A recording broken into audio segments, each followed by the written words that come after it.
মাত্র নারায়ণগঞ্জ বন্দর থেকে কমলাপুর স্টেশনে 14 নম্বর প্ল্যাটফর্মে এসে থামলো। এখন এই ইঞ্জিনটা এদিকে ঘুরবে, ঘুরে আবার ওই সামনের দিকে লেগে যাবে। ঘোরার জন্য ইঞ্জিনটা ওই সামনের দিকে গেল, গিয়ে তারপরে আবার এই যে এই পাশ দিয়ে ট্র্যাক চেঞ্জ করে এই দিক দিয়ে গিয়ে আবার ওই সামনে গিয়ে লাগবে।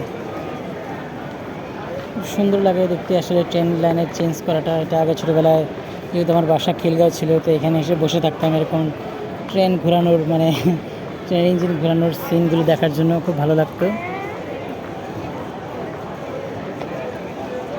যে ফাউলিং মার্ক, এর বাইরে যাওয়া যাবে না। এখন এটা আবার ঘুরে এদিকে চলে আসবে। এই সারাদিনে একটা ইঞ্জিন দিয়ে এই লাইনটা বারবার যাচ্ছে। তো এবার দেখে আসলাম নারায়ণগঞ্জে দুটো লাইন করতেছে।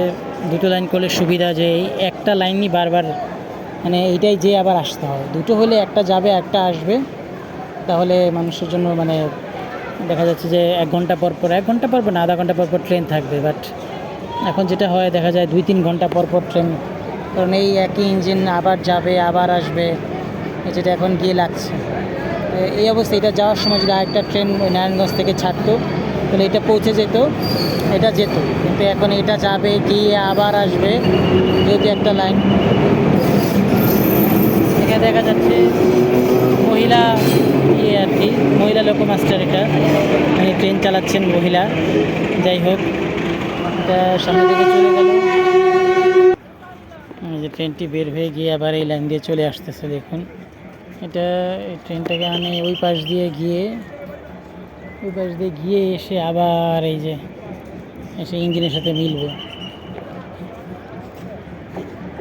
ইঞ্জিনের সাথে এখন মিলে যাবে। এবং এই লোকোমাস্টারটি চালাচ্ছে একটা মহিলা লোকোমাস্টার, ইনি চালাচ্ছেন। এখন আসলে মহিলাদেরকেও ট্রেনে নিয়োগ দেওয়া হয়। দেখুন এই যে মহিলা লোকোমাস্টার, উনি চালাচ্ছেন, মোবাইল ট্রেন চালাচ্ছেন। এবং এই যে ছেলেমেয়েরা আসলে শয়তানি করে মানে উঠে থাকে আর কি, ট্রেন জাস্ট অতিরিক্ত চড়ে আসে। এটা আবার এই যে লেগে গেল এবং আবার এটা নারায়ণগঞ্জের উদ্দেশ্যে ছেড়ে যাবে। তো ওই সামনে দিয়ে ঘুরে একদম বলতে গেলে টিটিপাড়ার সামনে গিয়ে ঘুরে এসে দেন আবার এদিকে এসে লেগে এই যে এখন আবার নারায়ণগঞ্জের ছেড়ে যাবে। একই ইঞ্জিন বারবার যাবে আসবে, যার জন্য দেরি হয়। এখন আসলে আরেকটা লাইন করা হচ্ছে, মানে ডাবল লাইন, যেটা নারায়ণগঞ্জে নেওয়ার মানে নারায়ণগঞ্জে চালু মানে উদ্বোধন করেছে, কাজ চলছে। তো আর 1-1.5 বছরের মধ্যে আমরাও মানে একটা যাবে একটা আসবে এরকম, মানে ধরেন এখন এটা এখান থেকে ছেড়ে দিচ্ছে, আর ওই বন্দর থেকে একটা নারায়ণগঞ্জ বন্দর থেকে একটা ছেড়ে দিয়ে ওটা মাঝপথে আছে, আর এটা এখান থেকে ছাড়বে। দেন সুবিধা হবে, মানে আধা ঘন্টা বা 1 ঘন্টা পর পর ট্রেন পাওয়া যাবে। এখন তো দেখা যায় এই একই ইঞ্জিন যায়, আবার এটা যখন আসবে তখন আবার ট্রেন আসে। তো ঢাকার থাকার সুবিধার্থে এটা আমরা পেয়েছি। ঢাকা থেকে নারায়ণগঞ্জ, গাজীপুর সব জায়গায় আমাদের সুবিধা হয়।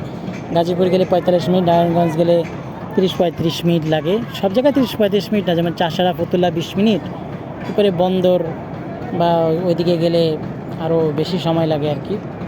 তো ধন্যবাদ সবাইকে কমলাপুর রেল স্টেশন থেকে।